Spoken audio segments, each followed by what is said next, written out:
Hoy la idea que teníamos era hacer una presentación con dos personas que están trabajando en la empresa con el tema de hormigones de ultra altas prestaciones y que, bueno, en principio hace un tiempo estuvieron aquí como vosotros en esta asignatura y bueno, y ahora pues ya llevan unos años que van por el mundo con una empresa.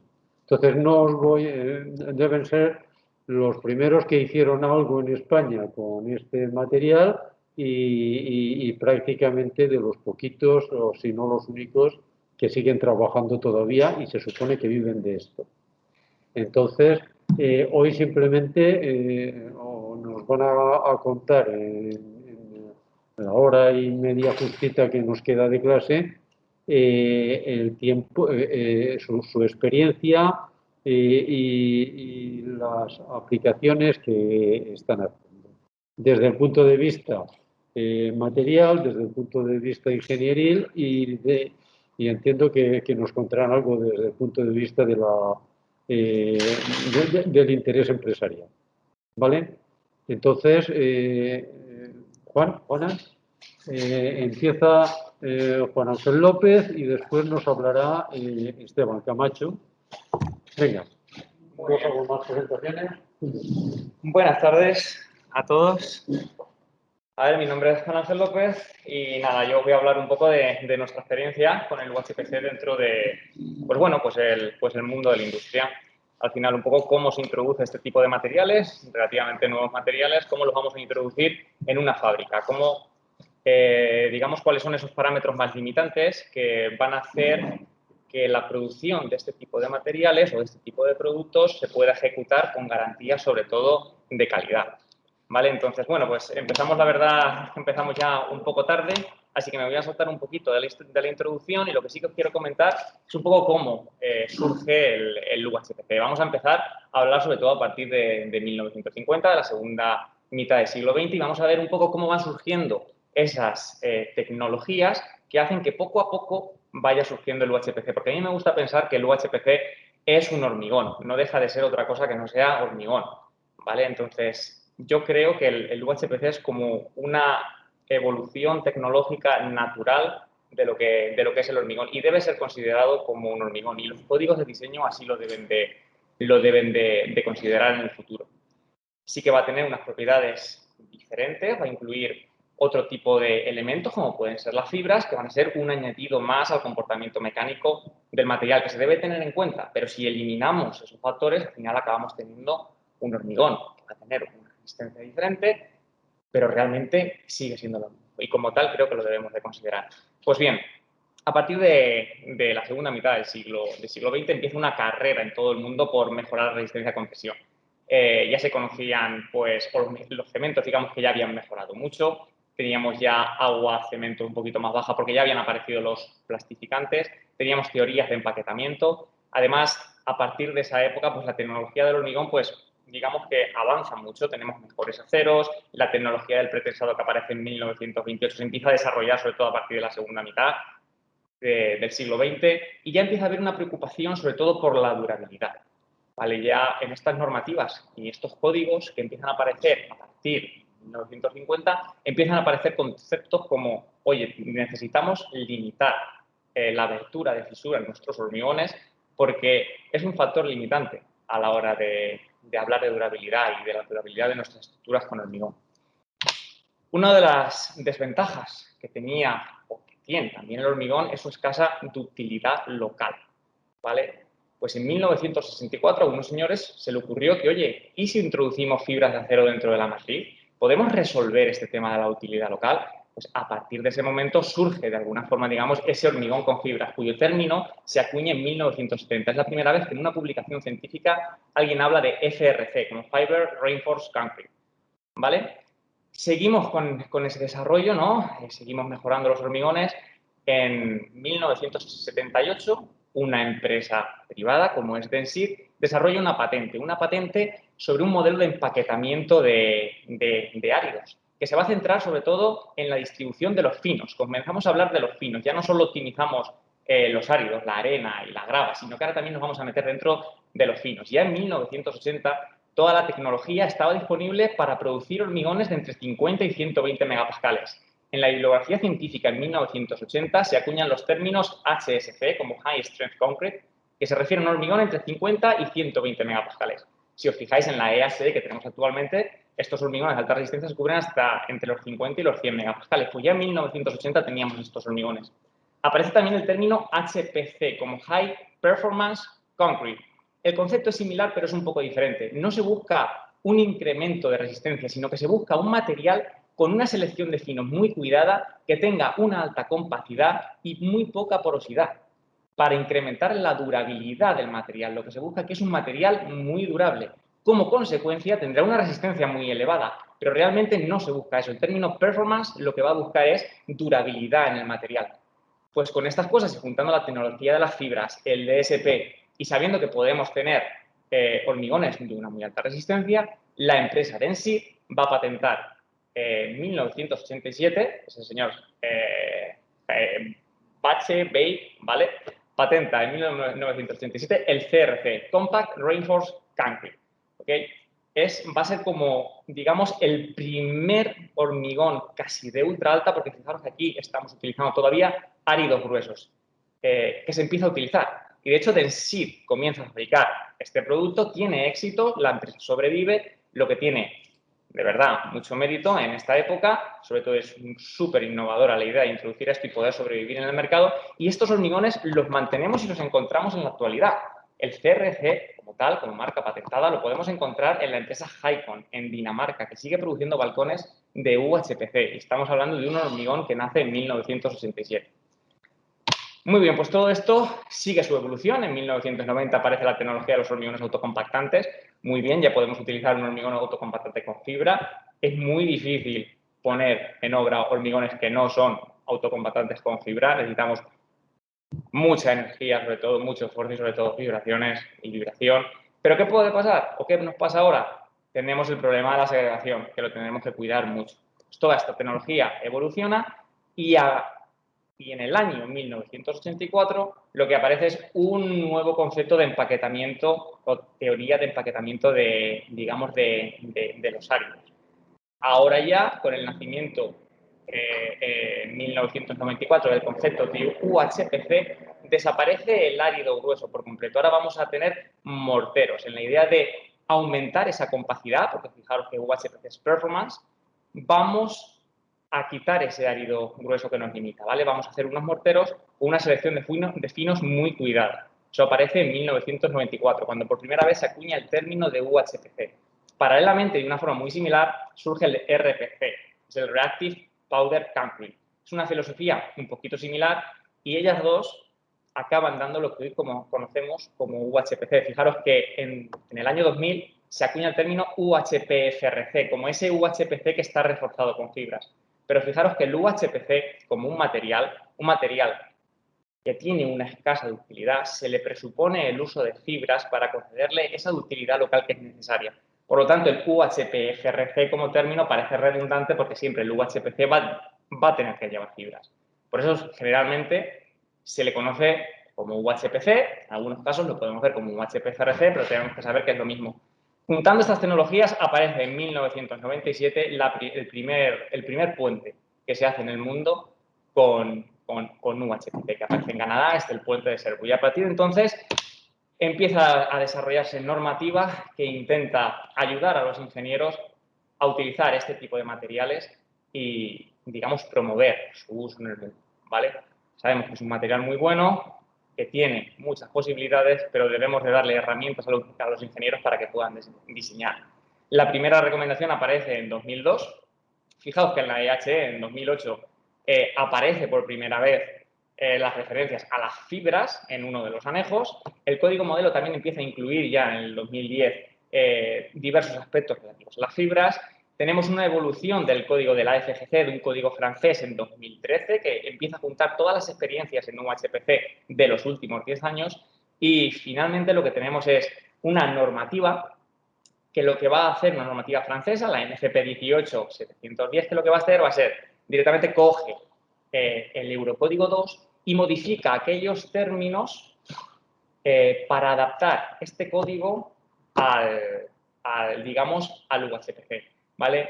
Fijaros que esto tiene gran importancia porque ya estamos considerando el UHPC como un hormigón. Directamente cogemos el Eurocódigo 2 y modificamos ciertos aspectos para ampliarlo y hacer que sirva también para el UHPC. De alguna forma ya se está consiguiendo y ya estamos en 2017, estamos consiguiendo integrar de alguna forma estos hormigones para que se puedan considerar de forma conjunta.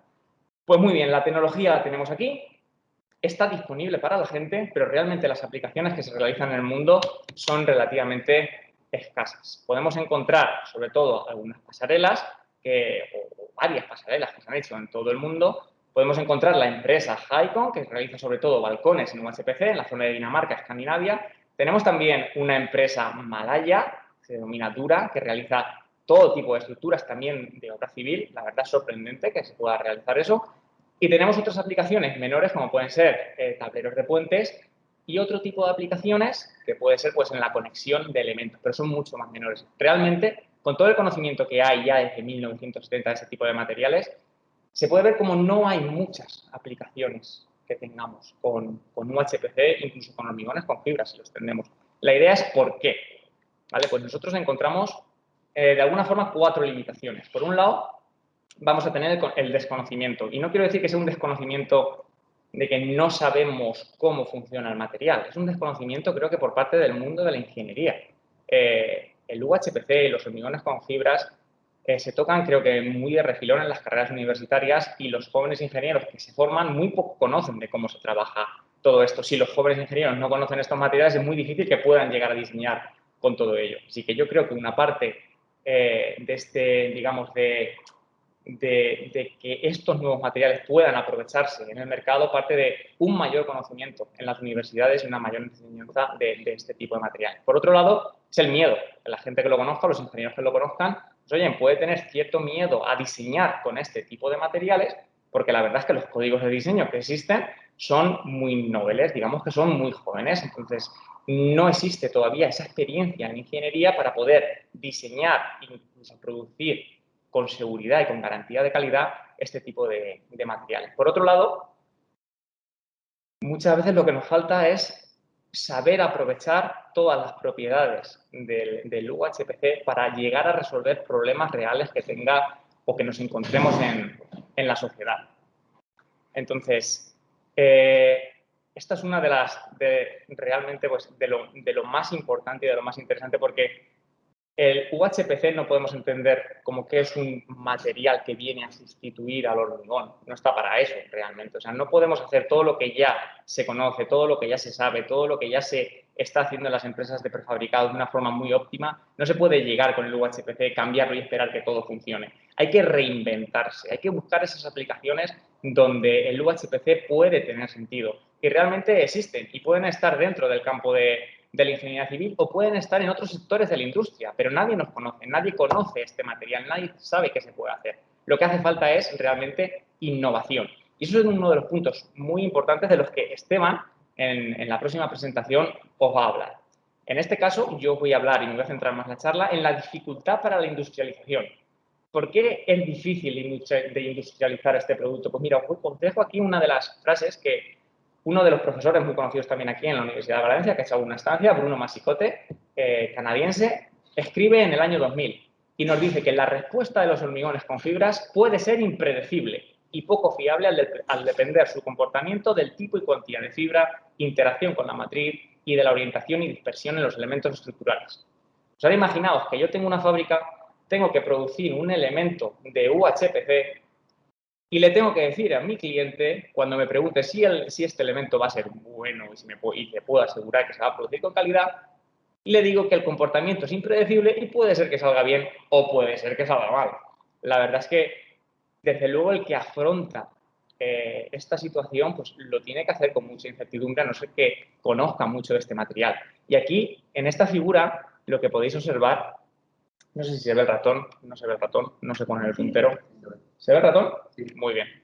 Pues aquí lo que tenemos simplemente es el comportamiento atracción de un mismo hormigón en diferentes, o digamos con diferentes sistemas de vertido y de orientación de fibras.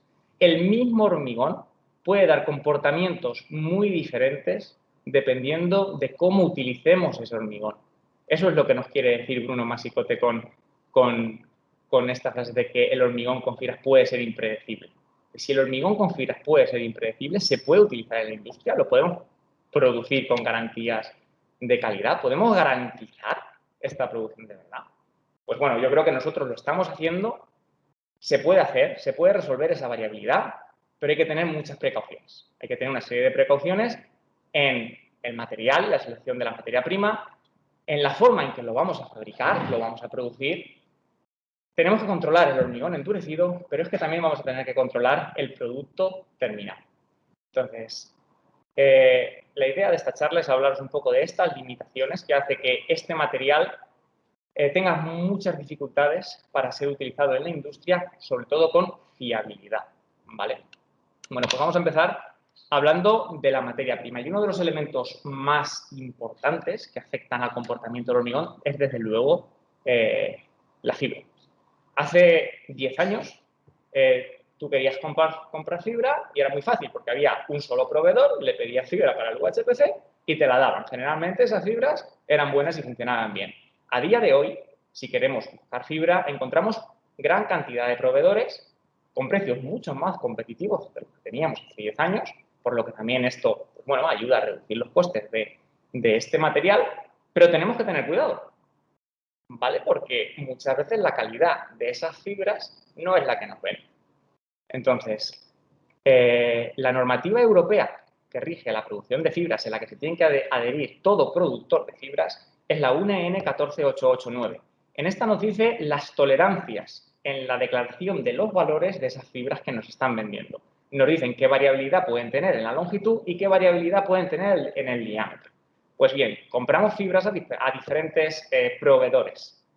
Estos proveedores nos dan y nos declaran unos valores. Nosotros medimos esos valores y vemos que hay una dispersión súper grande, generalmente en los diámetros de la fibra.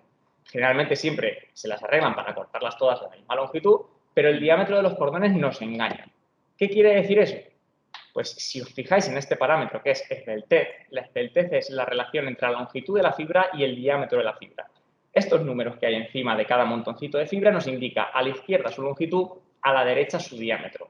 Si hacemos la división entre ellos, obtenemos el parámetro de esbeltez. Pues bien, en este caso, encargamos una fibra de esbeltez 70 y nos llega una fibra de esbeltez 65. No parece muy grave, pero es un 10%.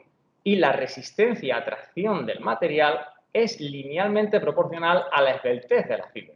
Así que podemos tener aquí en la fibra una causa de variabilidad con la que no contábamos. Puede ser que estemos pidiendo una fibra y nos estén dando otra. Así que, desde luego, nosotros en fábrica tenemos que llegar a un control extra de esos diámetros de fibra para asegurar que la fibra que nos venden es la que nosotros estamos pidiendo. Y cuando compréis fibra, por favor, lo que hay que comprobar es que todas se adhieren al marcado CE, el de la Comunidad Europea. Símbolo que se parece mucho al marcado de China Export, que son muy similares y no tienen nada que ver. Y esto lo podéis comprobar en muchos productos que se venden, sobre todo pequeñitos importados que se traen a España, donde aparece este simbolito y realmente no cumple la reglamentación europea, simplemente es el símbolo de China Export. Y esto ocurre con las fibras. Piensas que puedes tener el marcado CE, pero realmente no lo tiene. Esto es una cosa que tenemos que tener muy presente, ya no en las fibras, pero sino en todos los productos, ¿no?, que compremos. Pues bien, hemos dicho que la esbeltez es un parámetro fundamental y que va a depender linealmente con la resistencia a tracción del hormigón. Vamos a intentar explicar este fenómeno, ¿vale?, de alguna manera. Vamos a imaginarnos que tenemos una sección de UHPC, la tenemos reforzada con fibras y se nos abre una fisura. En esta fisura vamos a tener una serie de fibras. Sí. ¿Me salí de dónde? ¿De la presentación? Sí. Del compartido. Ay, no he hecho nada.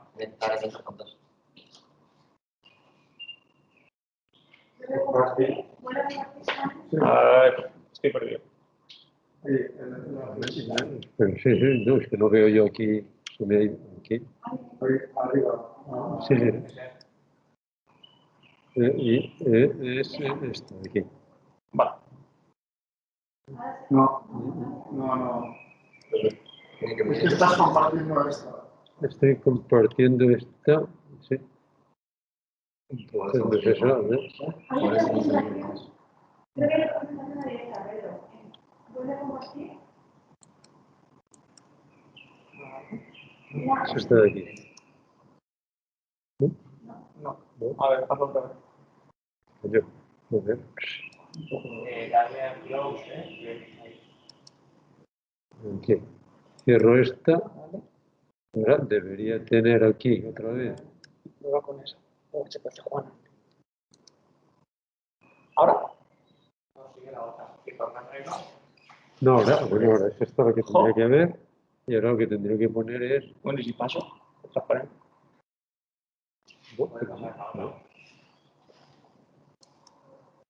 No sé por qué. Mira, a ver si tú sabes. Pero. A ver, esta no sé qué. Esta no debería entrar. Esta es la que se supone que estamos. Y si dejo de compartir, y ahora le pido que no lo va a compartir. ¿Pero es que tienes, no? Así. Screen 2, ponte en la pantalla 2. Ponte ahí. Y ahora. A ver. Ahora, ¿dónde quieres ir? Eso ahora, esa es la que vemos. Ahora, ¿estás volviendo esa? ¿Por qué? Déjame, Pedro. Claro. Claro, es que yo creo que es eso. Hay que ir a la Screen 2. Hay que ir a la Screen 2. Sí, pero espera. No sé por qué. Cierra una presentación. Esta es la de después, ¿no? Sí. Vale. Esta es la que no comparto de ninguna manera, ¿no? Esta no la movemos ni... Cierra una. Vale. No, lo que voy a hacer es una cosa. Tiene que mover el cursor hacia la derecha para ir a la segunda pantalla. Eso no sé qué es. Esta es una pantalla y dice otra pantalla. Ya lo sé, ¿eh? Es que mira, el cursor lo tienes ahí, llévatelo a la otra. Acá está el cursor. Ah, vale. Tengo que aquí el curso. Ahora lo tenemos aquí. Ahí cambia de pantalla, ahí cambia de diapositiva. Pero aquí lo que tengo es que cerrar esto o... No. A ver, no. El cursor allá. Aquí, pero exacto. Ahí, y ahora pasa la diapositiva. Ah, vale. Ahí sí pasa. Eso es lo que tienes que hacer. Y eso es lo que se está viendo porque... No me he enterado, ¿pero ¿va a pasar otra vez? No pasa Y nada. ahora sí se ve. Mira, te digo, Pero ahora ya cuando sí está. Vale. Mira, Sí. Vale. cuando ganas el tienes que pintar el paso de la transparencia, de la diapo. Ah, vale. No, déjalo ahí. Tú tienes que mirar ahí, no aquí. Ah, vale, ahora tengo que mirar ahí. Sí, o sea, eso es lo que estás viendo. Lo que estás viendo es ahí. Vale, pero hombre, ahora yo ya estoy viendo aquí también eso. Vale, ¿no? Pero Entonces, cuando vos pasas diapositiva allá, no se ve, pasa en la presentación. sí que pasa, ¿no? Sí, ahora sí. ¿Ahora funciona? No toco nada y así va bien. Vale. Bueno, pues sigo un poco con lo que estaba diciendo, ¿vale? Vamos a ver por qué el factor este de las del TED nos afecta tanto, digamos, a la resistencia a tracción del hormigón con fibras. Vale, pues imaginaos que tenemos una sección de hormigón reforzada con fibras y en esa sección nos aparece una fisura. En esa fisura vamos a tener una serie de fibras. Si tenemos mucha suerte, esa fibra estará anclada la mitad de su longitud a uno de los lados, la mitad de su longitud al otro. Si tenemos muy mala suerte, estará toda la fibra en uno de los lados y no habrá nada en el otro lado. Y en término medio tendremos siempre anclado longitud de fibra partido por 4, un cuarto de la longitud de fibra. ¿Vale? Ahora vamos a coger una de esas fibras y vamos a intentar arrancarla del hormigón. ¿Vale? El axil con el que estamos traccionando será el área de la fibra por la tensión a la que esté trabajando la fibra. Por otro lado, como debe de haber equilibrio de fuerzas, el hormigón deberá estar evitando ese arrancamiento de la fibra. ¿Cómo? Con una tensión media de adherencia a lo largo de todo el perímetro de la fibra, que será multiplicada por toda el área en contacto con el hormigón. pi por diámetro de la fibra por la longitud que esa fibra está anclada. Y aquí es súper importante este valor, el de tensión media de adherencia, ¿vale? Porque vamos a explicar un poco lo que es y lo que se refiere, porque es un factor súper importante en el UHPC. Cuando nosotros tenemos una sección de hormigón reforzado con fibras y tenemos muy poquitas fibras, nosotros podemos coger y tirar de una sola fibra. Como hay pocas fibras, digamos que todo el hormigón de todo el perímetro puede aportar tensiones de adherencia a esa fibra, ¿vale? Pero esta no es la situación real que tenemos en el UHPC. En el UHPC tenemos un montón de fibritas repartidas por toda la sección, de manera que hay fibritas que están muy juntas. De manera que el hormigón no es capaz de desarrollar toda esa tensión de adherencia para una sola fibra, sino que la tiene que repartir en todas las demás. ¿Vale? Entonces, este término de tensión media de adherencia no es el que tiene lugar cuando estiramos de una sola fibra. Es la tensión media que se produce en las fibras cuando tiramos de todas ellas a la vez, ¿vale? Es una diferencia grande, porque en este caso la tensión de adherencia debería ser mayor porque hay más área de hormigón disponible. En este caso tenemos menos área de hormigón para cada una de las fibras. Ese es el concepto de tensión media de adherencia que vamos a utilizar en el UHPC. Pues bien, una vez que sabemos esto, seguimos con la formulación. El área de la fibra no tenemos ningún problema y acaba por salirnos esta ecuación. Si tenemos en cuenta que la longitud media de anclaje de cada una de las fibras que tenemos en la sección es 1/4 de la longitud de fibra y lo introducimos en esta formulita, vamos a acabar teniendo esta fórmula final que nos relaciona la tensión que hay en la fibra, la tensión media de adherencia en el hormigón y este parámetro que indica la esbeltez de la fibra. Generalmente la tensión media de adherencia en el hormigón, un valor muy común, es 10 megapascales. La tensión última de una fibra está en torno a los 2000 megapascales. ¿Esto qué quiere decir? Que la esbeltez mínima que necesitamos de la fibra para poder anclar toda la tensión de esa fibra va a ser de 210. Necesitamos una esbeltez de 210 en la fibra para poder sacar todo el partido de esa fibra. Digamos que necesitaríamos esta esbeltez para poder romper la fibra. Si la esbeltez es inferior, lo que vamos a hacer va a ser deslizar la fibra, porque nunca podremos romperla, porque no tendremos longitud suficiente para poder anclarla. Muy bien. ¿Cuáles son las esbelteces habituales que tenemos en los hormigones? En torno a 67, 65, 27, 60. ¿Podemos decir que un valor más o menos medio de 60? Muy bien. ¿Qué quiere decir? Que la tensión máxima a la que va a trabajar una fibra está en torno a los 600 megapascales, que es básicamente 1/3 de la tensión máxima a la que llega. ¿Cuál es la conclusión de todo esto? Estamos desaprovechando el 70% de capacidad de la fibra. Y la fibra, estamos siempre hablando de hormigones estructurales y por eso hablo de la fibra de acero, ¿vale? Pues en este caso la fibra representa en torno al 60%, dependiendo de la cantidad que haya, del precio total del UHPC. Luego, un 42% del coste de toda la materia prima que estamos echando en el UHPC está desperdiciada porque las fibras no pueden llegar nunca a trabajar a su máxima capacidad. Y la verdad es que esto es súper importante. Y la verdad es que esto, pues bueno, pues te deja un poquito como qué estamos haciendo, ¿no? ¿Qué podemos hacer para mejorar esto?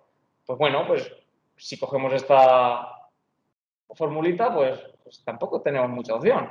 Vamos a aumentar la esbeltez, ¿no? Bueno, como los diámetros de la fibra son los que son, vamos a cortarla a una mayor longitud. Si la cortamos a mayor longitud, tenemos mayor longitud de anclaje. Al tener mayor longitud de anclaje, puedo llegar a ese valor, ¿no? Podré llegar a arrancar la fibra. Pero ¿qué pasa si aumentamos la esbeltez? Si aumentamos la esbeltez, las fibras tienden a hacer erizos en el proceso de amasado. Y luego nos encontramos, cuando utilizamos fibras muy esbeltas, nos encontramos estas cosas en el hormigón. Cosas que desde luego no queremos, porque cuando hay muchas fibras aquí, en el resto de sección no habrá ninguna fibra. Desde luego esto no es una solución. Fijaros aquí en estado fresco cómo aparecen estas bolitas, que si las rompemos vemos que son bolas de fibra que están simplemente rodeadas de pasta. Sería el caso que tenemos aquí. Así que eso no nos sirve.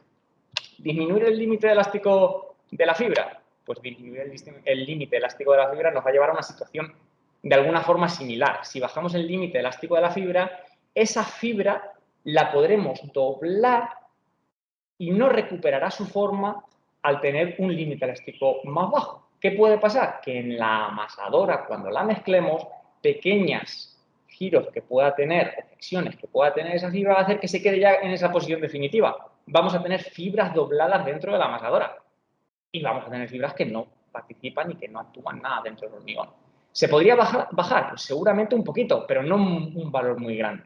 Además, estamos limitados por las tensiones y por los límites elásticos que tienen las fibras que se producen, los alambres que se producen últimamente. Tampoco podemos jugar mucho con este parámetro.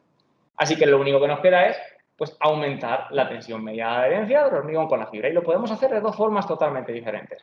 O mejoramos la fibra, le ponemos algún tipo de anclaje mecánico de esa fibra al hormigón, o mejoramos el agarre del hormigón a la fibra. Son las dos únicas opciones que tenemos. Y esto lo saben muy bien los de las fibras.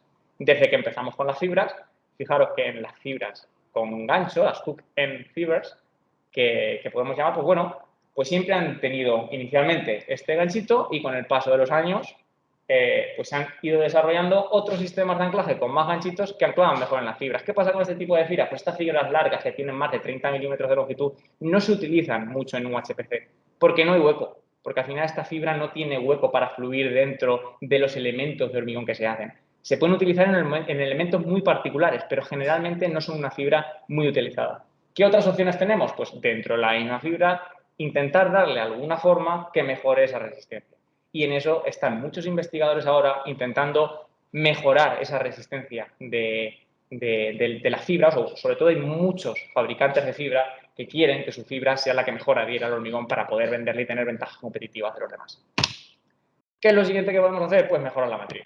¿Cómo mejoramos la matriz y la adherencia de la matriz a la fibra? Mejorando la selección de finos, esa granulometría en la parte inferior de la curva, para que haya menos huecos y que esa pasta de matriz se pegue mucho mejor al fibra. Muy bien. ¿Eso qué quiere decir? Que otro de los factores clave va a ser la selección de los finos para poder llegar a mejorar y tener matrices que se adhieran muy bien a la fibra. Aquí tenemos una curva granulométrica típica de un UHPC. Nos vamos aquí a la parte de finos. Vemos que hay un 50% de material que está por debajo de las 63 micras. Tenemos muchísimos finos, ¿vale? De todos los finos que se incorporan al hormigón, generalmente el que más influencia puede tener en términos de variabilidad es el humo de sílice. También se utilizan otro tipo de adiciones, dependiendo del tipo del país en el que te encuentres o de las adiciones puzolánicas que estén disponibles, se pueden utilizar una u otra, pero generalmente siempre y en todos los hormigones y en todas las recetas de UHPC se acaba utilizando el humo de sílice. Pues bien, el humo de sílice no deja de ser un subproducto de una industria y su producción está sujeto a cierta variabilidad, de manera que si elegimos a uno de los proveedores y a lo mejor el proveedor no es del todo bueno o no es todo lo bueno que nosotros deseamos, puede ser que le encarguemos 3 veces diferentes el mismo producto y nos envíe esto. Esto es el humo de sílice de un mismo proveedor, del mismo proveedor, y se supone que es bajo el mismo nombre, se supone que es el mismo producto. Y aquí vemos que son totalmente diferentes, uno mucho más oscurito, uno mucho más gris y otro mucho más azul. Así que tenemos que tener mucho cuidado con la selección de los proveedores y de los finos, porque tienen o pueden tener mucha influencia y mucha variabilidad. Evidentemente, el comportamiento de estos 3 humos es totalmente diferente. Como regla general, podemos decir que para el humo de sílice, cuanto más claro es el humo de sílice, mejor, porque se supone que tendrá menos porcentaje de carbono. El carbono lo que hace es absorber agua. Más agua le tendremos que poner a la mezcla y mayor será la relación agua-cemento, luego la resistencia será menos, ¿vale?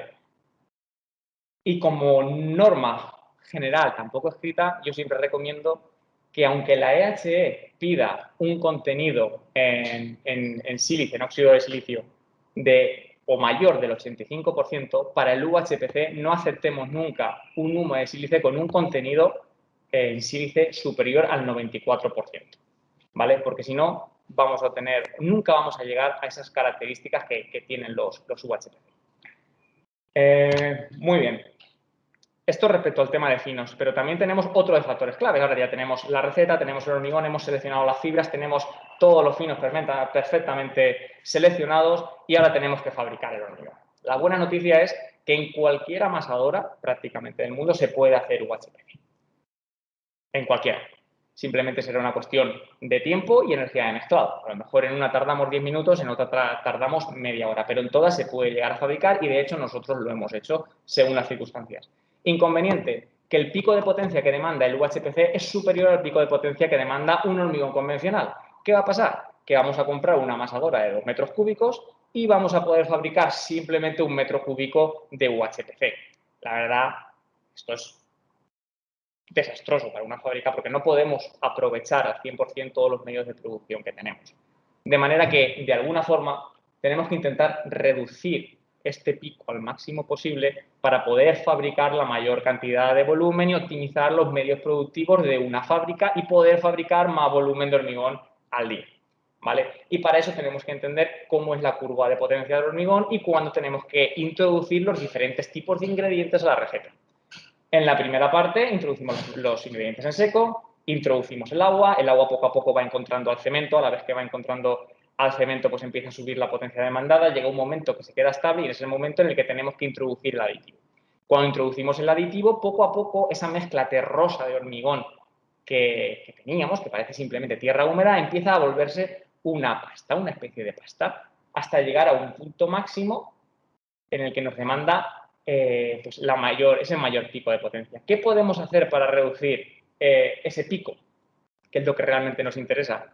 En muchas prefabricadoras, generalmente los tolvines para la carga del cemento están limitados. Tienen en torno a los 300 kilos, 400 kilos. Realmente no pueden llegar a pesar más. Y la carga del cemento se tiene que realizar en 2 fases muchas veces. Lo que podemos hacer es poner una primera fase, una primera carga de cemento, esperar a que llegue ese pico y como la mayor cantidad de cemento que utilizamos no se hidrata y es filler, lo pondremos en la segunda parte. De manera que el pico de potencia es más bajo y podemos hacer unos poquitos más litros y le ganamos productividad a nuestra fábrica. Esto es una buena idea que hemos probado y que hemos comprobado que funciona y se puede realizar. La segunda parte es la adición de la fibra. No debemos echar la fibra nunca antes de este pico. La podríamos echar, pero los volúmenes fabricados deberían de ser menores porque la fibra introduce un pico mucho mayor a la hora de mezclarse, ¿vale? Entonces, lo más recomendable sería introducir la fibra a lo largo de esta cola. Según nuestra experiencia, introducir la fibra muy tarde puede ser malo. Cuando el hormigón está, digamos, en un estado mucho más líquido, la adición de fibras, y más si la esbeltez es un poquito o demasiado grande, se pueden generar esos erizos igualmente. Así que, consejo, es no introducir las fibras aquí, es introducir las fibras en esta zona, de manera que nos va a generar algún pico, pero nunca vamos a llegar al pico máximo. Esto nos garantiza que todas las fibras se dispersen de manera correcta, ¿vale? Y lo último que tenemos que garantizar es el tiempo de mezclado que las fibras tienen que estar mezclando dentro de la amasadora, porque es súper importante. Todas las fibras se tienen que rodear bien de pasta para tener esa adherencia que tanto queremos, ¿no? Al final. Bueno, pues eso lo vamos a ver en la siguiente diapositiva. Y aquí, si veis, aquí tenemos un corte de una probeta de hormigón donde la zona blanca es la fibra, ¿vale? Vemos que después del corte, pues la fibra no es redonda, pues la hemos dañado. Bien, tenemos unas zonas un poquito más oscuras que corresponden con el árido, ¿vale? Y luego unas zonas más blanquitas que corresponden con la pasta, ¿vale? Pues podemos hacer una línea y a lo largo de esa línea ver qué elementos químicos tenemos presentes en esa proteína, ¿no? Pues bueno, tenemos 2 casos. Un primer caso con un, digamos, tiempo de mezclado largo de la fibra y una probeta con un tiempo de mezclado de la fibra corto, pequeño. ¿Qué estamos viendo en estas imágenes? Pues avanzamos a lo largo de la fibra y lo que tenemos es esta línea amarilla, que es hierro, elemento hierro, es la fibra. La fibra se acaba. ¿Qué aparecen? Los geles CSH del hormigón. Aparece la sílice y aparece el calcio. Justo inmediatamente una vez que se acaba la fibra. Tenemos pasta pegando a la fibra. Hemos conseguido un buen mezclado de la fibra, ¿vale? ¿Qué tenemos en este caso cuando los tiempos de mezclado son pequeños? El acero se acaba y pasa, pues tenemos una interfaz, realmente tenemos un hueco, ahí no hay nada, hasta que empiezan a aparecer silicatos, ¿vale? Entonces, ¿qué tenemos? Poca adherencia, una pobre adherencia. Y esto no estaría del todo mal, porque solo sería mezclar más tiempo, pero el caso es que ambos hormigones, los dos, van a tener una resistencia a compresión muy similar. Lo que va a hacer que no podamos, o sea muy difícil, poder llegar a relacionar la resistencia a compresión con la adherencia que podemos tener. Y eso es súper importante a la hora de controlar en fábrica la calidad de estos hormigones. Pues bien, el tiempo de mezclado, muy importante también. Y ahora tenemos que verter. Y ya hemos dicho, y ya nos decía Bruno Masicote al principio de la presentación, que el vertido y la forma en que íbamos a verter y la orientación de las fibras iban a ser súper importantes para determinar la resistencia del UHPC. Pues bien, aquí proponemos en una probeta dos sistemas de vertido, que vamos a ver aquí, que en principio, bueno, no tienen nada de malo. El primer sistema de vertido hacemos como una especie de vertido por capas. Podemos variarlo, podemos ir un poquito más deprisa, más despacio, pero al final lo que tenemos son diferentes capas de hormigón que se van quedando una encima de la otra, ¿vale? El siguiente sistema de vertido, también muy utilizado en el hormigonado de muchos elementos de UHPC, pues parece más fácil, ¿no? Parece, bueno, introduce menos variabilidad, simplemente dejamos el cubo en uno de los lados y esperamos a que pase al lado siguiente y como el hormigón es autocompactable, pues ya se llenará, ¿vale? Entonces, bueno, tenemos dos hormigonados diferentes. Parece que ninguno tiene nada de malo. ¿Qué diferencia va a haber en la respuesta entre cada una de las probetas? Lo que vamos a hacer va a ser, vamos a romper las probetas, vamos a ver cuál es su resistencia a su tracción, vamos a ver cuál es la resistencia a tracción que tendría ese hormigón y vamos a contar el número de fibras y cómo se distribuyen las fibras en la sección. Esto es lo que tenemos. El primer hormigón vertido en capas tiene 28 fibras por centímetro cuadrado, 26 megapascales a flexión y una resistencia a tracción de 10 megapascales. Y veis que todas las fibras de alguna forma se alinean perpendicularmente a la sección que hemos cortado, porque se ven, todas las fibritas se ven redondeadas, ¿vale? En este caso, tenemos 20 fibras por centímetro cuadrado, tenemos 17 megapascales a flexotracción y una resistencia a tracción de tan solo 6,5 megapascales. La diferencia es grande. Se trata del mismo hormigón, solo hemos cambiado el sistema de vertido. Así que lo que nos decía Bruno Masicote es verdad. Esto nos pasa, es impredecible, depende mucho de cómo hormigonemos. Así que, ¿cómo vamos a tratar esto? Aquí podéis decir, oye, pero un hormigón con fibras no se supone que tiene que tener las fibras distribuidas de manera homogénea. Parece que aquí tenemos más fibras en un sitio que en otro. Lo que de verdad tiene que ser homogéneo no es el número de fibras, es el área de fibras que tenemos en cada sección. Y en los dos casos, el área de fibras es similar. Lo que pasa es que aquí, al estar orientadas, cuando cortamos, digamos, una superficie cilíndrica con un ángulo, el corte no es un círculo, es una elipse. Luego, cada unidad de fibra tiene un área mayor que el círculo. Luego, si el área tiene que ser la misma, el número de fibras que vamos a tener aquí va a ser menor que el que tengamos aquí. De manera que cuanto más orientadas o, digamos, cuanto más alejadas de la posición perpendicular al plano están las fibras, menos cantidad de fibras vamos a tener. Y eso es súper importante, ¿vale? Así que, ¿qué os quiero decir de aquí? Pues bueno, que cuando hormigonemos un elemento estructural, porque esto es una probeta, vamos a necesitar, y esto va a ser súper importante en el UHPC, prever cómo vamos a verter. Tenemos que evitar, en cualquier caso, todo tipo de segregación de fibra que pueda haber. Y no solo de la pasta, sino cuando la fibra se mueve a lo largo de todo el volumen interno del hormigón, porque vamos a tener ferralla, vamos a tener separadores, podemos tener por espanner, la fibra no tiene que encontrar ningún obstáculo que la haga segregar. Y eso va a ser súper importante. Además, tenemos que evitar juntas frías entre hormigones. Imaginaros que en el vídeo que hemos visto antes, cogemos, en vez de solo un cubo, y lo ponemos por un lado, ponemos un cubo por un lado, otro cubo por otro. Los hormigones van a avanzar a lo largo de la probeta y se van a juntar en el centro. Ahí la pasta se juntará, pero no se va a juntar la fibra. Luego vamos a tener una junta fría, una zona donde no va a haber fibra. Tendremos la resistencia de la pasta, pero no tendremos la fibra. Luego la resistencia va a ser mucho más baja. Esto lo tenemos que evitar siempre en un vertido y si sabemos que va a pasar, tendremos que procurar remover o mezclar en esa parte del hormigón. Pero lo más importante de todo es que esto nos está obligando a que todo sistema de vertido que propongamos para un elemento estructural tenga que ser comprobado. Necesitamos saber la orientación de las fibras en nuestros elementos estructurales, porque depende del sistema de vertido que elijamos, vamos a tener uno u otro. Y esto es lo que nosotros hemos tenido que hacer en nuestros elementos estructurales. Este es uno de los elementos que nosotros fabricamos.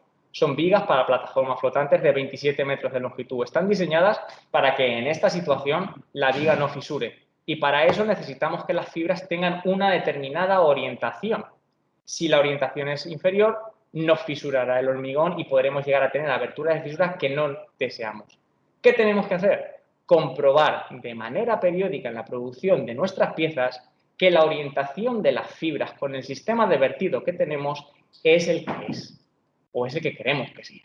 Haremos una media de todas las secciones y sacaremos un valor característico de la orientación de fibras que tenemos en la producción de nuestros hormigones. De esta manera, lo que estamos evaluando aquí no es el hormigón, porque el hormigón ya hemos visto que siendo el mismo podía tener diferentes resistencias a tracción. Lo que estamos evaluando aquí es nuestro sistema de vertido. Estamos viendo que la forma en que vertemos es adecuada y eso lo hacemos evaluando la orientación de las fibras que vamos a tener en nuestro hormigón. Súper importante para poder entender el UHPC, para poder diseñar y para poder controlar nuestros productos. ¿Qué sería deseable? Pues sería deseable que no tuviésemos que cortar las secciones o todas las secciones o todos nuestros elementos. Estaría muy bien que en algún momento se pudiese desarrollar o inventar algún sistema no destructivo que nos permita determinar de alguna forma el área de fibras que hay. Y esto lo dejo en abierto, sobre todo para los profesores que puede ser que nos estén escuchando y que pueden tener algunas ideas al respecto, porque la industria necesita de estos aparatitos. Necesitamos poder determinar cantidad de fibras u orientaciones con algún sistema no destructivo. Y esto es una necesidad para poder ser mucho más competitivos, porque esto es un faenón.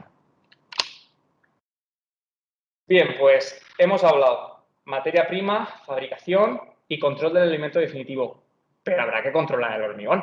¿Cómo sabemos si el hormigón que hemos hecho es bueno o el hormigón es malo? ¿Cómo lo hacemos en un hormigón convencional? Pues en un hormigón convencional es muy fácil. Elegimos uno de los parámetros más representativos del hormigón, que va a ser la resistencia a compresión. Vamos a sacar unas probetas, las vamos a romper y vamos a ver que están dentro de un rango. Bueno, pues muy bien, en el UHPC vamos a hacer igual.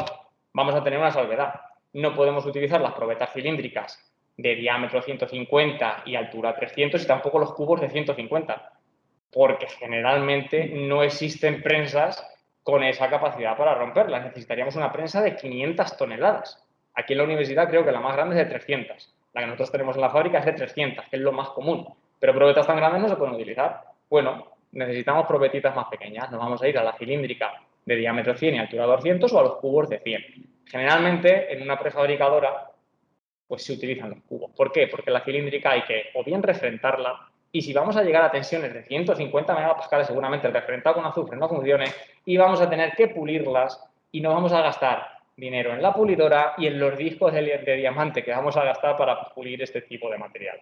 Así que lo más habitual es utilizar los cubos. Y esta es la forma que tenemos para controlar la calidad del material que estamos poniendo. Pero ya hemos dicho antes que no existe una relación entre la resistencia a compresión, o por lo menos no es directa, y la forma en que el hormigón agarra a las fibras, que al final acaba siendo la responsable de ese comportamiento a tracción. Y no estamos hablando de la orientación de las fibras, sino cómo ese hormigón agarra a cada una de las fibras o a su conjunto de fibras, que es lo que habíamos llamado tensión media de adherencia. Pues bien,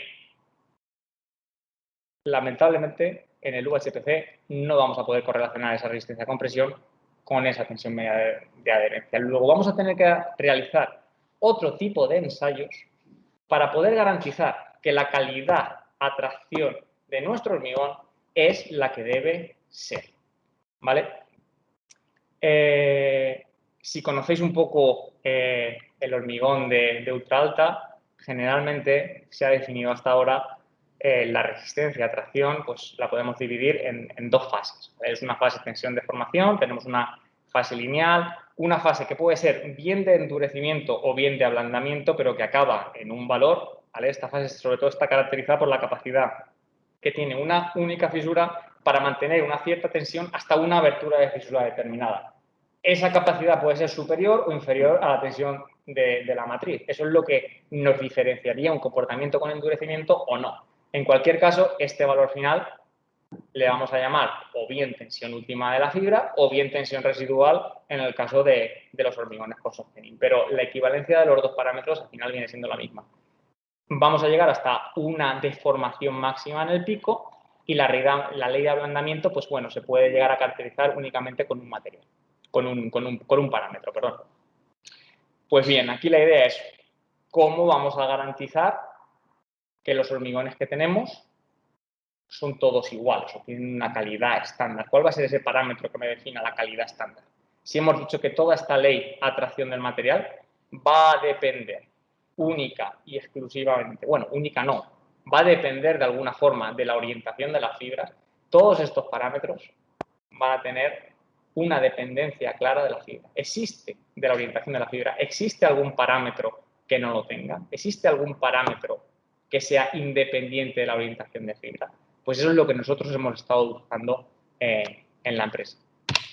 En un principio, nosotros pensábamos que estos parámetros podían ser suficientes, pero con el desarrollo y la realización de numerosos ensayos que hemos realizado en 3 fábricas diferentes, hemos ensayado más de 90 probetas, hemos visto que todos estos parámetros que tenemos aquí y que se pueden obtener a partir de ensayos a flexión y que representan el comportamiento a tracción del hormigón, simplemente representan el comportamiento a tracción en esa probeta, pero no son parámetros que podamos utilizar para definir y para, digamos, determinar la calidad de un hormigón, porque todos dependen de la orientación de las fibras y todos van a depender de este parámetro lambda, ¿vale? Y este parámetro lambda es un parámetro que nosotros denominamos coeficiente de eficiencia global de fibras, del que todo lo demás va a depender, que depende de la orientación de las fibras, la forma en que las fibras están orientadas en la sección, la cantidad de fibras que nosotros ponemos en la mezcla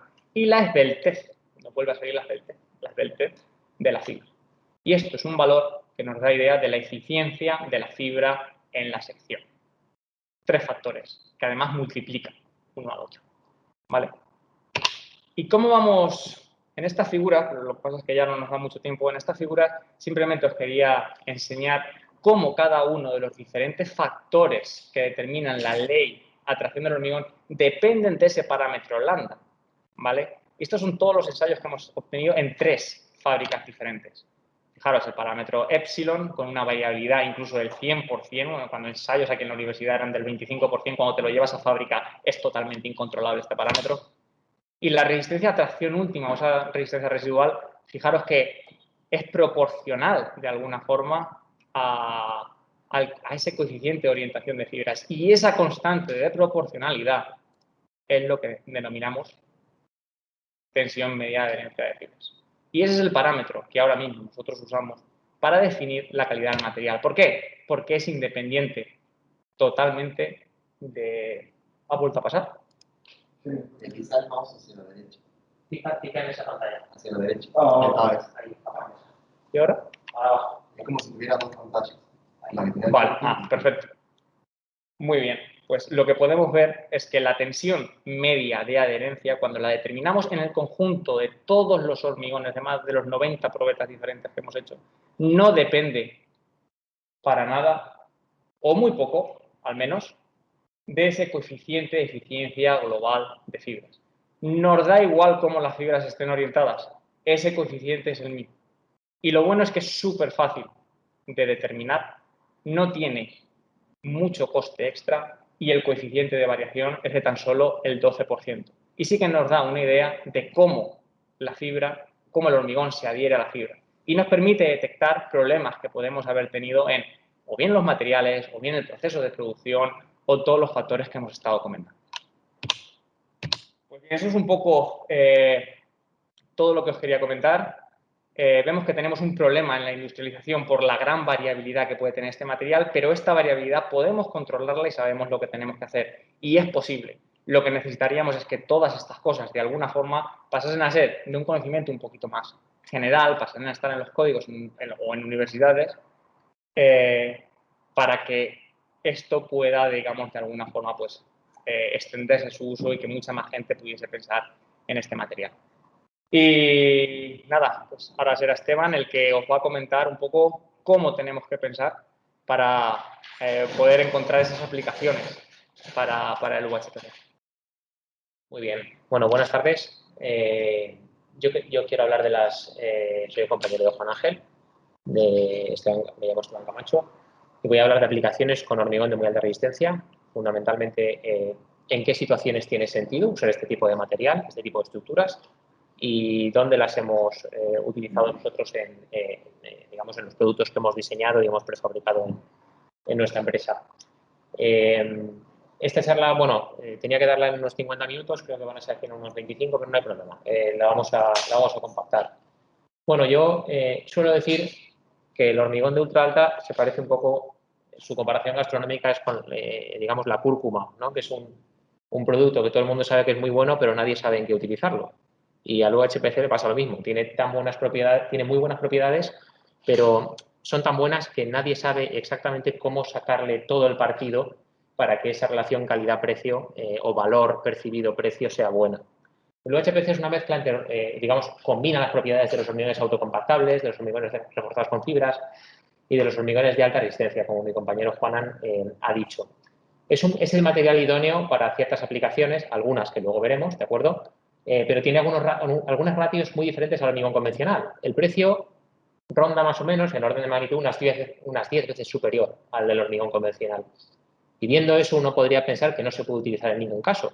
Pero bueno, al fin y al cabo, el precio, el coste del UHPC sobre el coste de una pieza prefabricada, pues no es todo, es una parte. El coste de una pieza prefabricada sobre el coste de la obra o sobre el presupuesto de una obra también es solo una parte. Y al fin y al cabo también el coste de la inversión inicial en esa pieza prefabricada es una parte, es parte del CAPEX, del Capital Expenditure, pero luego hay unos costes de mantenimiento, ¿de acuerdo? El Operational Expenditure, con el cual nosotros podemos ahorrar, digamos, en las aplicaciones de hormigón de muy alta resistencia. ¿Cuál es cuál es la incertidumbre? Bueno, ¿cuál es la problemática? En el caso del hormigón de ultra alta, esta inversión inicial en ese tipo de piezas puede ser demasiado alta, en cuyo caso a veces no tiene sentido aplicarlo. Y en el caso de los ahorros en mantenimiento, en muchos casos no deja de ser una promesa que uno le hace al cliente. ¿Por qué? Porque no ha habido suficientes aplicaciones como para que el mercado tenga claro que realmente hay un ahorro en durabilidad a largo plazo, y es difícil de comprobar. No voy a hablar de las características como tal, mi compañero las ha introducido, pero muestro esta tabla porque, como él ha comentado, hay muchas propiedades, aunque sigue siendo un hormigón, hay propiedades muy diferentes a las del hormigón convencional. Pero, ¿qué destacaría yo, que es lo más relevante? ¿Cuál es la propiedad que, en mi opinión, hace de este un material tan interesante para ciertas aplicaciones? La durabilidad en estado no fisurado y en estado fisurado, ¿de acuerdo? La durabilidad en estado no fisurado se la da esa gran compacidad de los áridos seleccionados, de la curva granométrica seleccionada, etcétera, ¿de acuerdo? Y la durabilidad en estado fisurado se la da esa capacidad de strain hardening, de multimicrofisuración, que hace que en lugar de aparecer 1, 2, 6 fisuras en una viga flexión, aparezcan 1000, pero que su tamaño sea mucho menor. Esa durabilidad en estado fisurado y no fisurado es la que me permite reducir los recubrimientos de los típicos 50 milímetros de la DHE a un orden de magnitud de 20 milímetros. Y eso es lo que permite aligerar una pieza un 60 o un 70%, y eso es lo que tiene esas repercusiones tan potentes, digamos, a la hora de utilizarlo en ciertas aplicaciones. Como ya hemos comentado, hay una serie de características muy interesantes, pero que no son ventajas, son características, ¿de acuerdo? Que el hormigón tenga una gran resistencia a compresión, una gran resistencia a flexión, una gran resistencia a la abrasión, son características. Se convierten en ventajas cuando tú consigues hacer una pieza en la que explotas eso. Entonces, hacer una viga con las mismas dimensiones o parecidas a las del hormigón convencional con hormigón de ultra alta no tiene ninguna ventaja, porque yo si necesito 30 megapascales, necesito 30, no necesito 150, ¿de acuerdo? Estas características pueden dar lugar a estas ventajas, que son las que luego tenemos que saber explotar en esa solución final, ¿de acuerdo? Una mayor vida útil, un menor coste de mantenimiento, ¿de acuerdo? Esto son ventajas en durabilidad. Un ahorro en pesos de entre el 50 y el 70% si has optimizado bien la pieza, ¿de acuerdo? Eso conlleva menores costes de transporte y menores costes de colocación. Y estéticamente, pues estructuras más esbeltas, más bellas, más interesantes arquitectónicamente y buenos acabados superficiales si tenemos unos buenos moldes, ¿de acuerdo? Tres líneas, ¿de acuerdo? Mejor durabilidad, ligereza y una mejor estética, que podemos representar en un triángulo como el que se ve aquí, ¿de acuerdo? Que es un diagrama ternario, ¿de acuerdo? Aquí es donde nosotros pensamos que se pueden poner todas las aplicaciones que tienen sentido en el UHPC. o arriba, o a la izquierda, o a la derecha, o una combinación lineal de las tres, ¿de acuerdo? Y eso lo muestro ahora enseñando dónde colocaría yo las que se han ejecutado y las que nosotros también hemos ejecutado. Por ejemplo, bueno, pues a nivel estético, edificios singulares, escaleras, mobiliario urbano, como veis a la parte inferior a la izquierda. Estos son los factores que valora el cliente, ¿de acuerdo? ¿Por qué se coloca esto aquí? Porque, bueno, yo considero que usar el UHPC en mobiliario urbano tiene una gran componente estética, digamos, la mayor ventaja, pero también también tiene una parte de buena durabilidad, ¿de acuerdo? Porque es un ambiente exterior y me interesa esa durabilidad. En el caso de las pasarelas, las coloco aquí, depende de dónde sea la pasarela y cuál sea su aspecto, pero más o menos las pasarelas tienen una cierta componente estética que es beneficiosa y una cierta componente de durabilidad, ¿de acuerdo? Por eso las colocamos cerca del mar. Algunas viviendas prefabricadas, ¿de acuerdo? En cuyo caso la ventaja realmente es la ligereza, la ligereza para manipularlas y colocarlas en situación. Y luego en durabilidad hay una serie de aplicaciones en las que la durabilidad es la única prestación en la que más valor aporta, por ejemplo, en zonas de desagüe de presas, encamisados, pantalanes, pero hay otras en las que tiene sentido porque se combinan tanto la durabilidad como la ligereza, ¿de acuerdo? Por ejemplo, las bateas o las granjas solares flotantes que luego voy a comentar. Bueno, y muestro esta imagen porque nosotros, bueno, esta clase se da desde la Comunidad Valenciana. Aquí tiene especial relevancia la durabilidad porque vivimos en una zona costera y hay un cierto ambiente agresivo. Esta zona de abajo a la izquierda es, digamos, el campo estético, es el primero en el que se desarrollaron los UHPCs, las soluciones con UHPC. ¿Por qué? Porque es muy fácil y muy inmediato apreciar las ventajas estéticas de algo, ¿de acuerdo? En el campo estético no hay ningún problema en pagar más por una solución, porque el arquitecto, viendo, digamos, la belleza de esa solución, lo aprecia y paga por ella. Por eso las primeras aplicaciones o las más relevantes se han hecho en el campo de la arquitectura, ¿de acuerdo? Se paga más por una solución que es bella y no hay problema. Aquí veis dos de ductal y una que hicimos nosotros en una escalera en Denia, ¿de acuerdo? En el campo de la durabilidad es mucho más difícil entrar, cuesta más, porque se compite por costes, se compite por el coste combinado de la inversión inicial y los ahorros en durabilidad. Y demostrar eso es complicado. Pero bueno, básicamente de durabilidad, aunque hay algunas aplicaciones en el campo energético, creo que una de las aplicaciones más grandes y más potentes es la de la economía azul. Es decir, todas las aplicaciones que se desarrollan en el mar o cerca del mar, que es el ambiente agresivo por excelencia. Un 70% del planeta es mar. ¿Basta con esas tres aplicaciones, digamos, con esos tres campos de los que hablo? Bueno, hablarle al cliente de durabilidad, estética y ligereza no es suficiente. Necesitamos, para captar al cliente con una solución de hormigón de ultra alta, necesitamos hacer hincapié sobre todo en la componente lógica, es decir, demostrar eso. Tenemos que demostrar que el Life Cycle Cost Analysis, es decir, el análisis del ciclo de vida de costes del producto es competitivo. ¿Eso qué significa? Que yo le tengo que demostrar al cliente que la suma de los costes de inversión inicial y los costes acumulados de mantenimiento son lógicas, ¿de acuerdo? Y eso es la parte más importante. Para convencerle, o sea, para demostrar eso, necesitaré convencer con experiencias previas, ¿de acuerdo? Al principio ha sido muy difícil, cada vez es más fácil porque cada vez es más sencillo demostrar que esa durabilidad a largo plazo existe. Y luego también, en la componente lógica, bueno, la idea de que debes hacer un diseño optimizado para cada cliente, tener en cuenta que cada uno tiene una necesidad particular. Hay también, cuando vas a captar a un cliente con un producto de este tipo, una cierta componente emocional. Hay gente que valora digamos, el hecho de estar utilizando una solución innovadora. Puedes apelar a la tranquilidad que le aporta para su solución o para su necesidad el tener un material tan bueno. Y frente a la administración pública, la idea de que este material es más sostenible porque utiliza menos recursos, justificar el análisis del ciclo de vida a largo plazo, que también es más sostenible, tiene sentido. Esto frente a un privado es mucho más difícil porque realmente lo que manda es el coste. Frente a la administración pública tiene sentido. Realmente las soluciones que se lanzan las soluciones que lanzamos con hormigones de ultra alta suelen ser soluciones nuevas, suelen ser productos que están solucionando algún problema, ¿de acuerdo? Entonces, cuando uno desarrolla una solución de ese tipo, no puede simplemente, necesita crear un mercado, porque muchas veces ese mercado no existe. Entonces, bueno, pues si uno sigue, digamos, las teorías de estrategia empresarial de cómo lanzar un producto al mercado, normalmente la estrategia que uno debe seguir depende de si ese mercado es predecible o no es predecible y si ese mercado es maleable por ti. Es decir, si tu entrada en el mercado afecta al propio mercado, ¿vale? Por ejemplo, normalmente uno sigue una estrategia, la estrategia clásica del DAFO, cuando un mercado es predecible, es decir, tú sabes cuáles son las reglas del mercado, cómo funciona ese mercado, y cuando tú sabes que tú no vas a afectar, tu entrada en el mercado no afecta. Entonces sigues la estrategia clásica. Pero los productos de UHPC, y normalmente cuando tú estás introduciendo un producto muy nuevo, tu entrada puede afectar al mercado, ¿de acuerdo?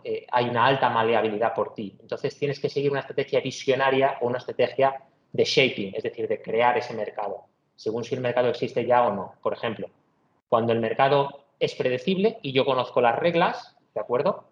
Pero creo que la entrada de mi producto puede afectar al mercado, tengo que seguir una estrategia visionaria. Un ejemplo de eso, por ejemplo, es Amancio Ortega con Inditex. Él sabía las reglas, sabía cómo funcionaba ese mercado y sabía que para la campaña de moda de verano tardaba 3 meses en llegar lo que se había diseñado hasta verano. Y había un problema, y es que la mitad de la moda había que tirarla porque no gustaba. El que hizo dijo, bueno, estas son las reglas, así es como funciona el mercado, va a seguir funcionando así.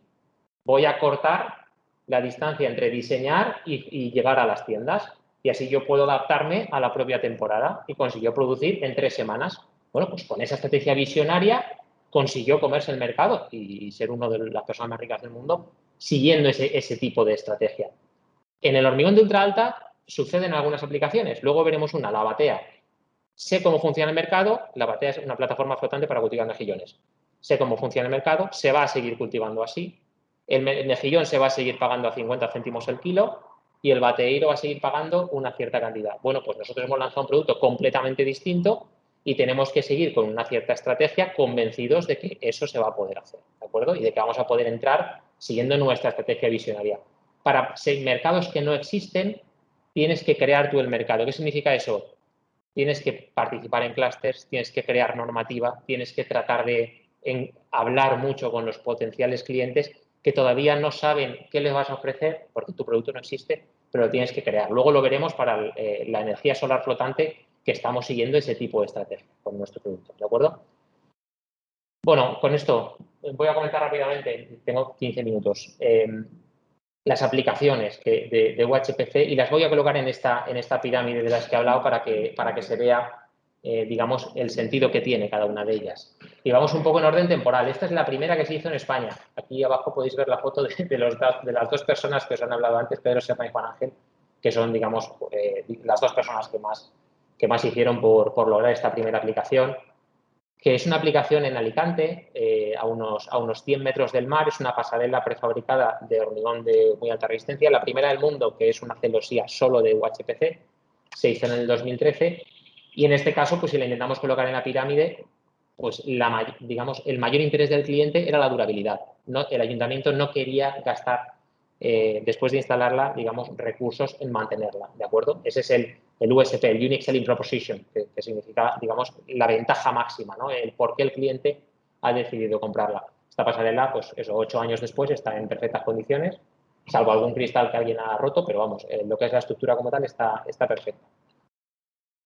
Otra pasarela que se hizo posteriormente en Puzol, lo mismo, es un ambiente, esto significa ambiente costero, cerca del mar, y también se hizo está a 2 kilómetros de la playa aproximadamente, y también el interés del ayuntamiento era la gran durabilidad de esta solución, ¿de acuerdo?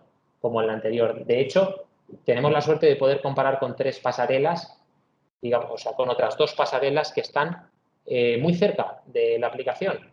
Tenemos una pasarela de vigas de hormigón en Meliana de los años 90, una celosía de acero hecha en el 2013 y una celosía de UHPC, que es la nuestra, hecha en el 2014. Y podemos hacer una pequeña comparativa de costes, ¿de acuerdo?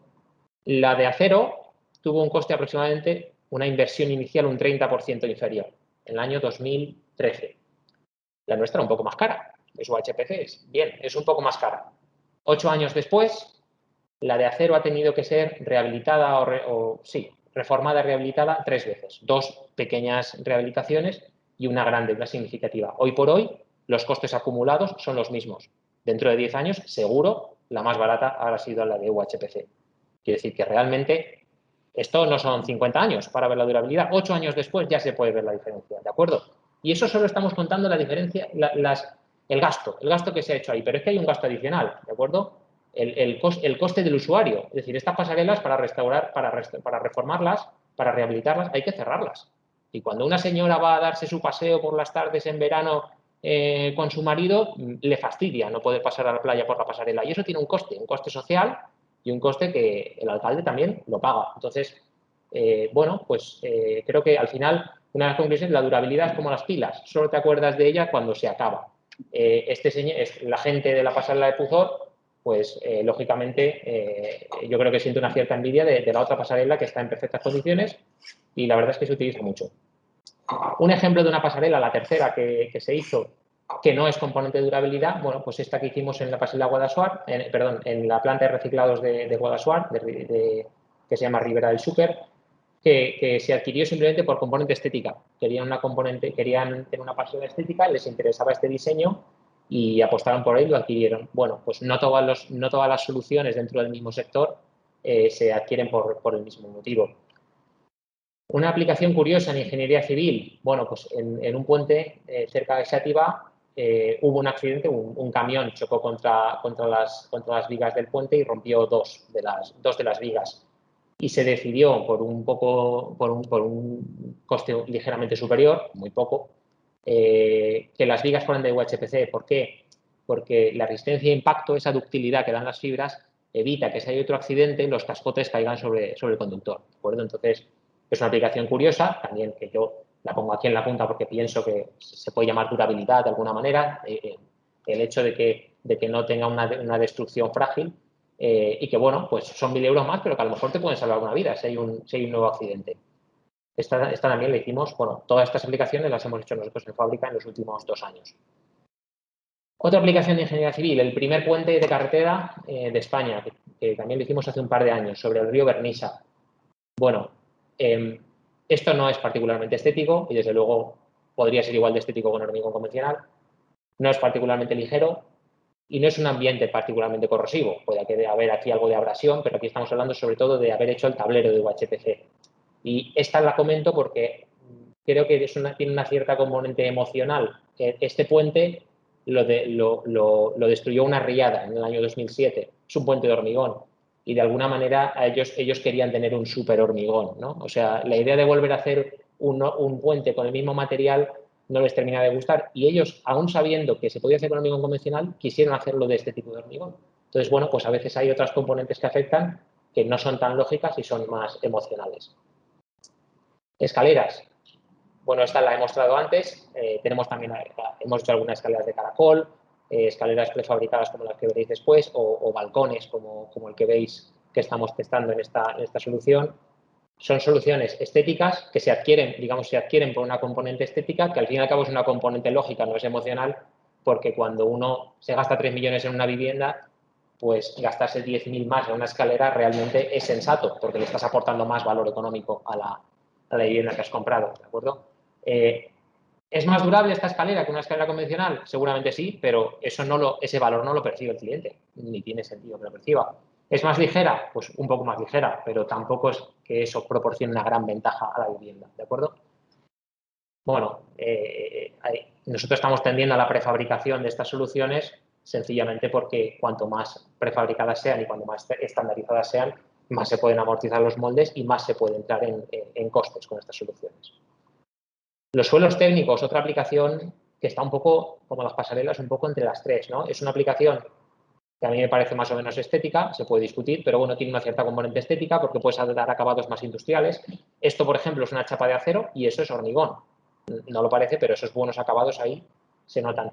La ligereza también aporta una cierta ventaja porque puedes colocar piezas más grandes con un elemento muy sencillo de manipulación y se puede montar todos los metros cuadrados muy rápidamente.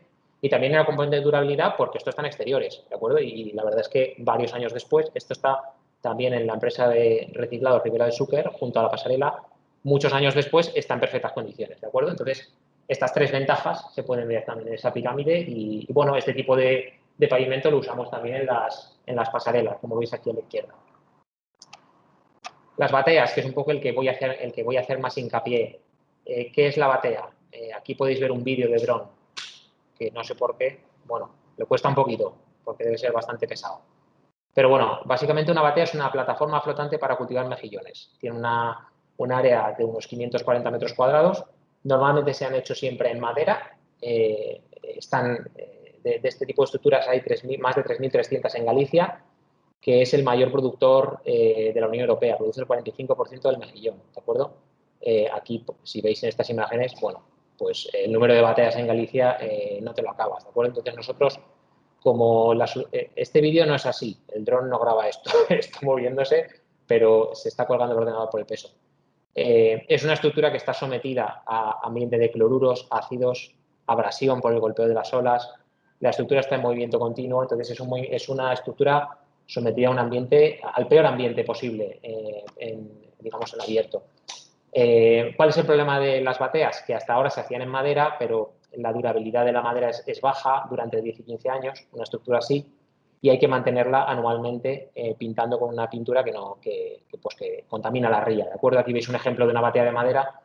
La mayoría de bateas o muchas bateas están en estas condiciones y hay un problema real de durabilidad, ¿de acuerdo? Aquí veis esa matriz de cientos de bateas en Galicia y lo que hacen ellos es colgar cuerdas de 12 metros con mejillones. Estos son cuerdas de mejillones y este es el producto, ¿de acuerdo? Entonces nosotros lo que hicimos fue proponer una solución con UHPC, la patentamos y bueno, pues está protegida desde 2015 y en nuestra fábrica hacemos ese tipo de elementos.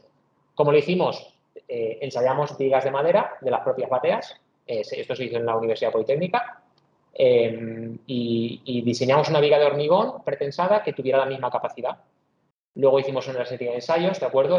Comprobamos que, digamos, frente a ciclos de carga que llegaban al 70, al 80% de la carga, la madera se comportaba muy mal porque iban rompiendo fibras y, sin embargo, pues nuestra viga se comportaba muy bien. Esto que simula, pues los temporales que se van sufriendo las bateas en Galicia y que las rompen, ¿de acuerdo? Esta es una imagen de una batea típica de las que nosotros montamos en las rampas de Galicia. Estos son estos elementos que hacemos en este color para una mayor visibilidad, ¿de acuerdo? Este producto lo tenemos ya muy industrializado. Hacemos bateas que no tienen nada de madera, hacemos bateas que tienen solo de madera los últimos elementos, los puntones. Fijaos aquí cómo se nota la gran flexibilidad de este elemento. La batea es la aplicación perfecta para el hormigón, para este tipo de hormigón, porque tienes una gran necesidad de durabilidad, una gran necesidad de ligereza, porque los tanques de acero que se utilizan para flotarlas tienen que ser pequeños, porque si no te quedas sin superficie para cultivar. Entonces, si tú hicieras esto con hormigón convencional, aparte de que duraría 5 años, es que pesaría tanto que necesitaríamos unos tanques extremadamente grandes de acero. Entonces, esa ligereza tiene mucho sentido y además hacer una viga de poco canto te da esa flexibilidad que necesita la estructura frente al oleaje. Tiene que ser flexible porque si no el mejillón se arranca, ¿de acuerdo? Ahora, hoy por hoy, pues tenemos más de 15.000 metros cuadrados fabricados y se están produciendo, nuestros clientes producen unas 2.000 toneladas de mejillón al año. Aquí se ve esa flexibilidad de la que estamos hablando, una batea que se montó con grúa en una de las que hay en Valencia y una batea que está adaptada específicamente para el cultivo de ostras, ¿de acuerdo? Es decir, hacemos bateas particularizadas para el cultivo de diferentes tipos de moluscos. Aquí podéis ver ese ambiente agresivo. Nosotros hemos aprendido a monitorizar las bateas con cámaras y bueno, aquí tampoco se ve muy bien, pero esto es con un temporal en el que la batea está sufriendo más o menos 3 metros de altura de ola. De hecho, si se ve aquí al final, ahí al fondo se puede ver otra batea como sube y baja del oleaje. Aquí la vais a ver aparecer, ¿lo veis? Eso es una plataforma de 500 metros cuadrados. O sea, subirse ahí uno pierde el equilibrio. El ataque ácido también es muy potente porque a las gaviotas les gusta defecar sobre nuestra estructura. La flexibilidad, como veis aquí, es muy grande y la calidad superficial también es muy buena, ¿de acuerdo?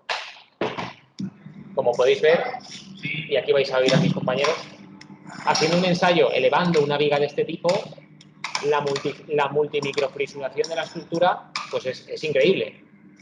Es decir, estas fisuras miden 10 micras. En lugar de tener una gran fisura o varias macrofisuras a través de las cuales pasarán los cloruros, tenemos miles de microfisuras que cuando la estructura deja de estar tensionada se cierran por el propio cemento no hidratado, ¿de acuerdo? Entonces, esas fisuras, que fijaros lo que miden 8 micras, 10 micras, porque la piel está pretensada, se cierran, autosanan, como veis aquí, incluso fisuras de mayor tamaño. Esta, por ejemplo, es una fisura de 0,13 milímetros, que es una fisura más grande, en una pasarela se cierra, hay un autosanado autógeno. Entonces, lo que quería decir de las bateas, y me queda poco para terminar, precisamente cuando la gente pone en duda que se puede utilizar este tipo de materiales, en el caso de las bateas, el sector del mejillón, de la acuicultura, es un sector que nosotros no controlamos. Nosotros, cuando empezamos con esto, no teníamos ni idea del sector de los moluscos, lógicamente. Al cliente nuestro, que es este tipo de señor, no le gusta el hormigón en general, porque ellos viven en el mar y saben que el hormigón se corroe en el mar, no les gusta el hormigón. O sea, son reacios a utilizar el hormigón. El precio de mis competidores es la mitad que el mío. Ellos venden a 60.000 euros la plataforma y nosotros a 120.000. O sea, ellos venden muy barato, porque compran troncos de madera, básicamente. Y encima yo vivo a 1.000 kilómetros de la aplicación. Entonces, cualquiera diría, claro, tenemos barreras de conocimiento, de mentalidad, de precio, de logística. No tiene sentido que lo hagas. Sin embargo, ahora somos líderes del mercado. ¿Por qué? La clave es que el cliente es el comprador, el usuario y el que mantiene. Y cuando el que decide la compra es también el que mantiene, después de poco tiempo sabe que lo caro sale barato. Al final sale barato. Y por eso estamos entrando, y ahora la batería de UHPC es la más adquirida, ¿de acuerdo? Entonces, si realmente consigues demostrar que hay ahorro en mantenimiento, puedes entrar con estos productos, con este tipo de hormigones. Aquí además tenemos dos perfiles de cliente. Tenemos muchas bateas en las zonas más cercanas al oleaje fuerte, aquel oleaje de 3 metros. Interesa porque ahí es donde las bateas de madera se rompen, se quiebran más. Pero también tenemos dentro en las zonas de aguas más dulces, porque es donde la madera se pudre más y nuestro material no se pudre, ¿vale? Entonces, tenemos esa doble vertiente. ¿De acuerdo? Voy a concluir rápidamente. Hacemos también bateas conectables que no se podrían hacer con madera. ¿Por qué? Porque la gran adherencia nos permite poner aquí, transmitir aquí tensiones con barras de armado. Como se puede ver aquí, hemos también patentado esta solución que permite conectar. ¿Por qué quiero conectar? Porque quiero hacer estructuras que pueda transportar en un contenedor. Y con las bateas largas no puedo, es demasiado larga. Entonces tenemos que dividirlas y conectarlas en destino. Y esta conexión solo se puede hacer con un hormigón de este tipo. Aquí se puede ver algunos ejemplos de cómo se hacen esas conexiones en mar abierto. Hemos monitorizado las estructuras, estamos midiendo el progreso de la corrosión comparándolo con hormigones convencionales que se están corroyendo después de menos de un año. Las nuestras, pues bueno, con hormigón de ultra alta no hay ninguna señal de corrosión. Estos son inclinómetros también y otra serie de sensores, hasta 20, 25 sensores que miden diferentes parámetros. No me voy a meter en esto porque se va. Y luego la última aplicación de la que quería hablar. Hemos desarrollado una solución para sacar energía solar en el mar, ¿de acuerdo? Esto ya se hace en embalses, se utiliza mucho plástico. Nosotros estamos sacando una alternativa sin plástico. ¿Tiene sentido? Tiene sentido, porque estamos sacando la ventaja de la durabilidad y la ventaja de la ligereza a la vez, ¿de acuerdo?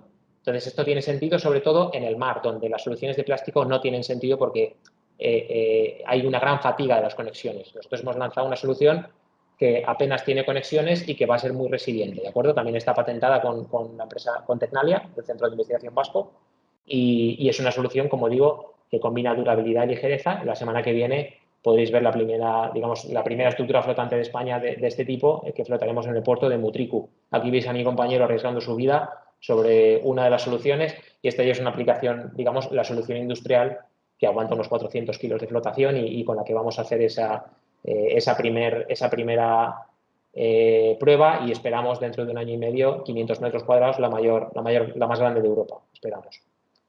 Finalmente, como digo, las ventajas, hay que entender muy bien cuál es el problema del cliente o del sector. Que el material sea muy bueno no aporta valor per se, hay que saber obtener provecho de eso. Hay que demostrar al cliente el ahorro a largo plazo y hay que ir a otros sectores de mayor valor añadido y particularmente el mar, ¿de acuerdo? No simplemente sustituir las aplicaciones del hormigón. Nada, eso es todo. Estos son algunos blogs en los que podéis obtener información y es todo lo que queríamos contar. Gracias. Muchas gracias. Vamos a ver, aunque estamos sobre la campana, no sé si alguien quiere hacer alguna pregunta o nos pilla. No sé si queda alguien ahí, que esa es otra. Sí, profe, ¿me podría aclarar cuando se habla de ligereza, o sea, ligereza, ¿cómo más ligero si es más compacto? No es más, es por el tema de la reducción por la resistencia, me imagino. Vamos a ver, no se trata de que el hormigón tenga menos densidad, el hormigón tiene un poquito más de densidad. La ligereza es la ligereza del diseño estructural. Tú haces una estructura que generalmente pesa Sí. 2, 3, 4 veces menos que lo que tú diseñarías con un hormigón normal. Vale. Evidentemente el hormigón pesa más o menos lo mismo, un poquito Sí. más, pero no mucho. En el caso de las bateas,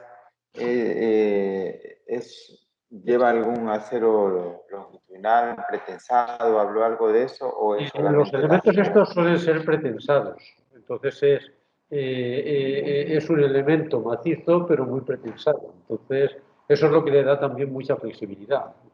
Corrígeme si vale, entiendo, sí. Entonces la flexibilidad es que tú estás haciendo, comparado con un elemento estructural de hormigón tradicional, tú estás, para hacer la misma resistencia, habrías metido fácilmente 3 veces más de sección.